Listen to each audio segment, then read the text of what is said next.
Hey there, folks. Welcome to today's episode of the Strategy and Leadership Podcast. One of the things we really try to focus on is subject matter expertise. So if you ever seen SME strategy, it's subject matter expert. My guest today is, in my opinion, the definition of that. I think it's a really cool when organizations, as they grow and evolve in their work and space, that they're able to find the right person to lead them to that next place. So my guest today, Gwen Hammes, is the co-CEO of Cro Metrics. She has spent her life in the advertising world with FCB, Ogilvy, working with some of the coolest brands around, and now with Cro Metrics supporting, yes, conversion rate optimization, yes, being able to utilize all of the tools that marketing leaders and teams need to be successful.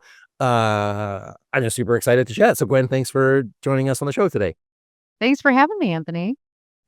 So tell our listeners a little bit about your career, your background. Obviously, you've worked internationally. Some might be able to pick up your Midwest accent a little bit. Tell us a little bit about your life and career, and then we'll get into the present state. Yeah, I love that. So, born and raised in Chicago, I always say my story was a little bit of an interesting one. I studied economics in college, really just because I loved how the world worked. I loved understanding kind of the intersections of economies, of commerce, of government, of people, of societies. And turns out that was actually a great jumping off point to end up in advertising. We focus in on all of those things. All of those things have different impacts when we're trying to connect people with brands and drive business and things like that. And so as I grew up in advertising, working with, great agencies on clients such as Mars and SC Johnson and Kimberly Clark and Levi's and things like that, I think I just loved the fact that every day there was a different type of a challenge, whether it was, hey, how do we drive more relevance? Hey, how do we break out of being a commodity toilet paper brand? Hey, how do we get a new generation of folks to not just buy our products, but love our brands? We always made every day kind of interesting. And I joined Cro Metrics a number of months ago now, but really because I was more interested in kind of the tangible, where the moment of truth happened, where how were we able to connect people to purchase at the end of the day? There's more pressure, more, desire for kind of tangible results in a shorter amount of time. And so I made a leap to this other side of marketing and haven't looked back since. It's been a great ride so far. Oh, I love that. So thinking of your agency days and, coming from the background that you did, where you look at the intersectionality and of all of those decision-making pieces, and every CEO, every leader needs to think strategically about a bunch of broad different things. How did people typically show up at your door? Did they know they had a problem to solve? Did they know that something was off? And how did you, as within agency, were like find Yeah. that right solution to do the fun problem solving, but making sure that you were solving the right problem from day one? Well, I think you just hit the nail on the head, right? Because a lot of clients do come thinking that they have the right problem, that they've identified what the gap is or what the need is. And I think one of the amazing things about working on the agency side is you usually come at it from a little bit different of a point of view. You're really kind of getting underneath the onion, really saying, okay, but is that the right problem to solve? Because who was it, Einstein, that said, spend spend 95 of your time defining the problem, and then the answer is actually pretty easy to kind of come by. And so we used a lot of different tools and insights and uncommon kind of sources to really dig underneath what those things were.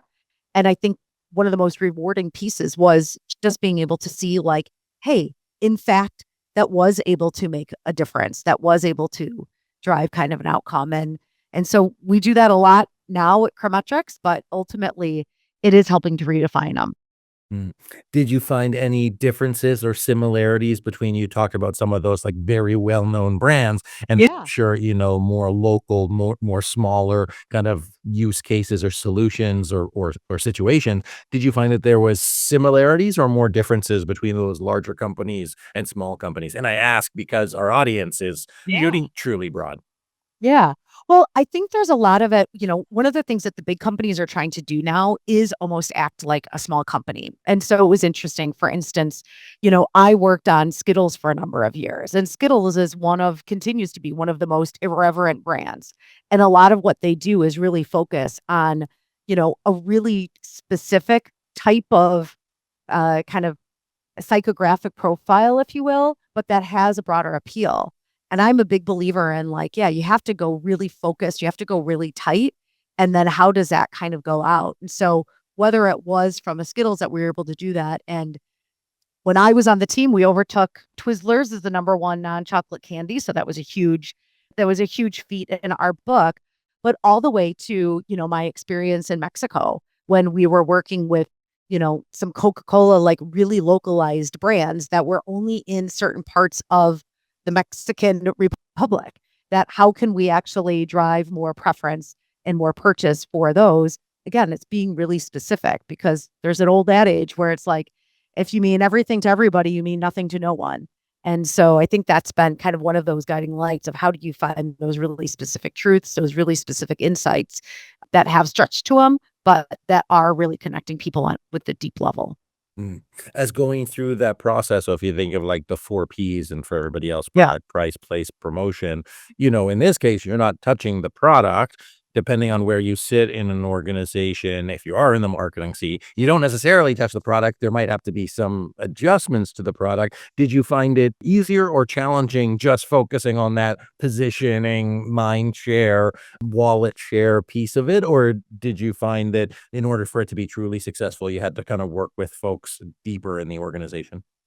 Yeah. And I think it's a yes and, right? Like in my previous roles, we were always thinking about like, what are these big ideas that can unlock more than just communications, that can actually influence new products, that can actually influence new distribution channels. I mean, I go back to like, when I worked on Kimberly Clark, Cottonelle was one of the brands, and we always wanted to take it from a commodity toilet paper brand to really a premium wellness brand. If you think about all the behaviors that people do in their down there, it was fascinating that toilet paper was something people didn't think about. And so we thought, well, what if we actually were able to get into a Sephora? What if we were able to get into an Ulta? What if we were able to have toilet paper, even within a Walmart, sit on side of, some of the personal care items and get outside of sitting next to, cleaning products, right? So even though I know that's easier said than done, it's more about what the flex is and what the possibility is. And I know over the years they were able to do some tests and kind of get into some of those spaces, but it's more about the possibility of where the idea can take it. And then, who are those stakeholders internally that they're gonna see the vision and be able to make some of that stuff happen to the extent possible. I love that. I think that's, even internally repositioning where that product place fits. Yeah. And then looking at it like innovation is not necessarily like product innovation, but saying, hey, like, let's shape how people think about this differently in order to get to a new place. So let's talk now. Cro Metrics, you are newly co CEO. You are able to presumably look at the onion for below. Now you have the breadth of an organization without kind of spilling the beans and get too far into it. What's it been like jumping into this organization, having your problem solving heuristics that they are, and then and getting the opportunity to apply them to an organization like this one? Yeah. So I think it's been really fascinating, not just from the macro sense, but also just from the sense of what's happening in the world, right? So we have a lot of clients that are nonprofits and they are feeling the crunch from the federal funding cuts. And so all of a sudden we're working with them about, well, how do you actually think differently about raising funds and donations? Let's be honest, your micro donors probably are not going to be able to fill the gap that the federal government did. So how do we think about that? Some of the business model strategies that we're sharing with them, some of the ways to think about macro donors and kind of like this next generation, as they talk about the great wealth transfer. What does that mean? How do you tap into people that actually are more purpose led than maybe even past generations in order to do that? So I'm always thinking again about those intersections from my economics background.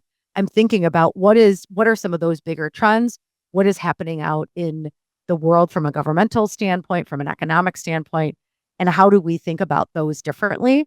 But then conversely, we have clients that are also being affected by the big question mark, what's going on with the tariffs, right? That constantly is changing every day. As I just saw that we struck a deal with Vietnam and the markets are up, so that's a positive. But where does that kind of go, and how do we think about what then is, from a lower funnel standpoint, what really is that price elasticity? To what point? And that's some of the stuff that we're testing out to say, hey, companies want to take on some of that potential, tariff themselves to not raise more prices more so for consumers, but some of that will have to be passed along. And what is the ability to pass it along based on the value proposition that some of our clients' brands and products have in order to do that? And I think that's where it gets really interesting because we talk, Bombas is one of our clients, and we talk about with them of like, well, if you look at your product portfolio, black socks, that's going to be really hard to raise your price on. But they have some really unique ones. They have some that are doing in collaboration and in partnerships where there is kind of this magnetic pull that probably have a little bit more of price elasticity that can make sense for them. Hmm. I also find interesting as you think of like the global marketplace, like buying trends. And if you think of like the past like 5, 10 years, the amount of like, it's not referral marketing now, it's influencer marketing, and that people are buying kind of natively in app and like Yeah. globally being able to buy. And then also the back end supply chain, the front end, like globally selling either to avoid or look at new markets. I think it's a very, of course, challenging if you are, kind of defending where you're at, but also exciting if you're the kind of company that wants to move into that future state of all those opportunities. Thoughts on what you're seeing or just as a reflection? Yeah. I mean, exactly to that point. I always say I actually use this in our all hands. I had the metaphor from the Matrix. Are you gonna do the red pill or the blue pill? Right. And it's like these are those moments, these are the inflection points that become opportunity for not only companies like ours at Cro Metrics, but for our clients. And it really is about kind of finding those moments of innovation, of thinking differently, of trying new things in order to do that. And one of the core reasons I joined was because we're at the heart, we're an experimentation, a test and learn organization. So that kind of that innovation is just within our DNA where we try things out, where we see what's happening. There's a strategic point of view. There's a hypothesis. It's really like the scientific method in action. And we can test some of these out and say, hey, look, we think we can have a greater price elasticity. Let's run a test on it. Or, hey, we're actually seeing that, man, prices are going to go up here. Well, what if we kind of push the digital products and see what happens? Or, hey, people aren't, during the pandemic, obviously, with home renovations were huge and furniture buying and things like that. Well, Living Spaces is one of our clients. And so we're saying, well, maybe people aren't going to be buying couches. That's a big expense. But, people are probably up for buying rugs. What if we actually double down on that? And what does that look like? And does that become kind of an easy lift to get them in? And then how can you cross sell and upsell kind of beyond that? So it is just trying things out. And that's what I love about what we do is it's very hypothesis based. And then you try out and you double down on what works and then you move away from what doesn't or de-risk what could potentially be a disaster for you. Yeah. So definitely want to touch on like the opportunities there. I'll say, if you and your team need to get aligned on what your strategy is and where Yeah. you're going, SME strategy can facilitate your planning. What I think is really cool. So like when I started my business and had a lot of different online websites, the ability to test and retest, A/B testing, changing colors, changing fonts, it was early stages. Now with things like dynamic pricing on charts or the ability to run multiple variant tests, this is Mhm. just like in the digital realm, but it's Yeah. moving into in person where some folks might post two of the same video, change the title, see what Yeah. performs better. And so the key to being able to succeed in that is a cultural willingness to do it, the space and time to allow yourself failure, because fear of failure or resistance of any kind of failure is just doesn't work in some organizations. And I think one of the key parts that I think leads to your organization's success is the metrics, like looking behind it, having that data mine to say, okay, I have numbers based on this test. I didn't just say, okay, let's just ship a bunch of rugs. Like, how do we make sure that we do Yes. something controlled, something intentional? And the last thing I'll put is it's always towards the same end. Like, how can we optimize? How can we improve? How can we tweak? Not how can we take a sharp left turn this way and a sharp right turn. Totally. And I would just go in a step further and say, like, and it's all about behavior. I come from a world in advertising where we're using a lot of qualitative, where we're using a lot of hypothesis without kind of validation. And I think for me, the thing that I love is like you're actually understanding human behavior. You're understanding what the behavior is, whether it's on your site, whether it's what are they clicking on when they see a search ad, whether it's what are they engaging with on social media. That helps to kind of drive some of those leading indicators on a broader sense in terms of what's going to be purchasing, but ultimately, like what really is moving that dial. And again, I'm fascinated. Human beings, like what we do is not what we say we're going to do. And so I always say we follow the do, we follow the action, we follow what they actually are engaging with, and that therefore becomes almost a competitive advantage for us with our clients because we're able to take out, and granted, it's some of that becomes input into our hypotheses, but you're taking out a lot of opinion and you're actually just looking at like here's the hard truth, the good or the bad or the ugly. And it's now about what do you do with that and how do you double down on what's working? Yeah, and then it's not a fixed state, and that's the Yeah. pain of being a Yeah. successful marketer is that it's not the same, and then, if you think of that visual where there's, like, the road like this, and then people actually, like, travel across it, it's like, okay, well, how do you and then if you try to, like, disincentivize it, that people will find that workaround, so, like, lean into those opportunities versus, like, "Don't do this." It's like, well, they're doing it anyway, so how can you get in front of it to be successful? Yes. Yeah. Um Well, I was gonna add, and it goes back to, like, our own people. So we have our director of design and, again, coming from a creative industry, I was always, I was like, "Man, how did these guys do it?" Creatives have a very strong conviction in their work and in what's going to work, and, it's a bit of a leap of faith.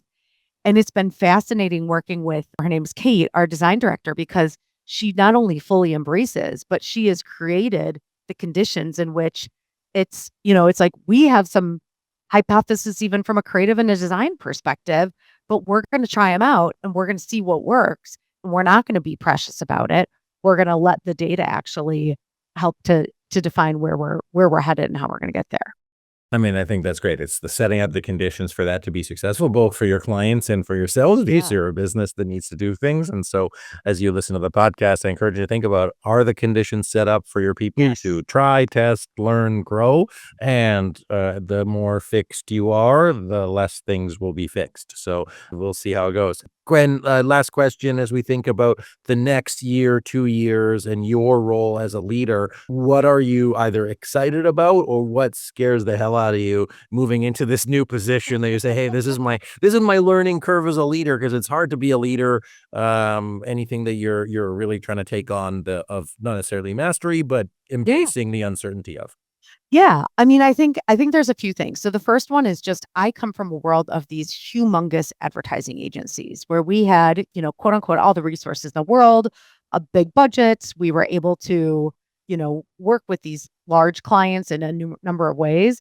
And what's scary but also super fun is like we're a lot scrappier and we have some great client names, but we work with very specific people. I always say it's not just the logo on our site, it's literally the individuals that we have built these relationships. And so for me, it's about how do we grow our business, exponentially while also really not only maintaining, but driving those relationships. I think and that kind of goes to that next point where while we are leveraging a ton of AI and a lot of tech and a bunch of tools to help us, catapult kind of forward, I still am a true believer in like the human touch is going to be even more of a differentiator when clients are feeling listened to, they feel understood, they feel challenged in the right ways, right? When they come with, here's the problem we have, They don't want us to be like, okay, let me just take it and apply A, B, and C and get it, pass it off like a hot potato,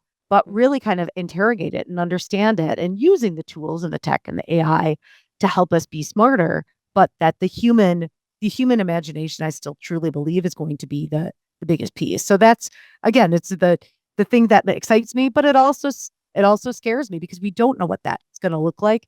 It continues to change literally every day. And then I think lastly is as we grow, we have a bigger enterprise strategy. We have some great partners like Optimizely and Amplitude and Klaviyo that we're working with and we're doubling down on so that we can get to this kind of like win-win type of a situation. I'm a big believer in like, again, relationships and partners and playing to our strengths and carving out like what do we do well, what do they do well, and how does that like 1 + 1 = 3 benefit our clients at the end of the day. And so that's really exciting. But all of this, at the end of the day, all of this is only makes sense if it can actually show results and if we can actually get growth out of it. And so I'm also a big believer in like, let's have our strategy in place. Let's have the spine of it. That's always going to remain true. But where can we also be flexible? And if we see something isn't working, how can we pivot? We're constantly running a bunch of experiments ourselves and saying, let's try this, let's try that, doubling down on what does and pulling back on what doesn't.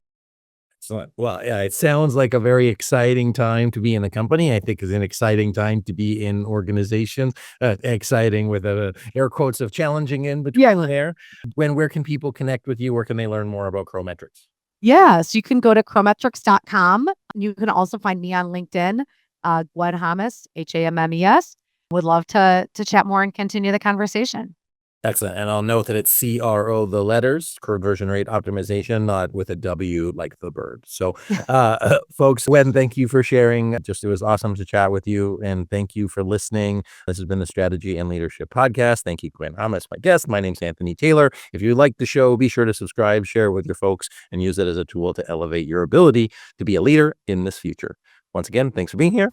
I'll see you next time.